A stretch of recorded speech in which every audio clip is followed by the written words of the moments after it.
बांधण्यामध्ये काही योगदान आहे का? नाही. कालवे काढण्यामध्ये काही योगदान आहे का? नाही.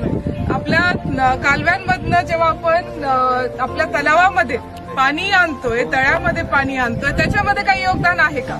नाही. हे सर्व एक लहान मुलाला सुद्धा माहित आहे की निळवंडे धरण कुणी केलं असेल तर ते फक्त आणि फक्त थोरात साहेबांनीच केलेलं आहे. या पाणी सर्वांपर्यंत, गोरगरीब माणसापर्यंत, प्रत्येक माणसापर्यंत पोहोचवण्याचं काम करत आहे.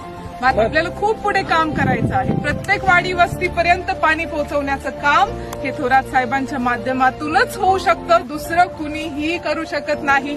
जे आधी म्हणत होते धरण बनणार नाही तर धरण बनलं, आज मग म्हणत होते कालवे बनणार नाही तर कालवे बनले.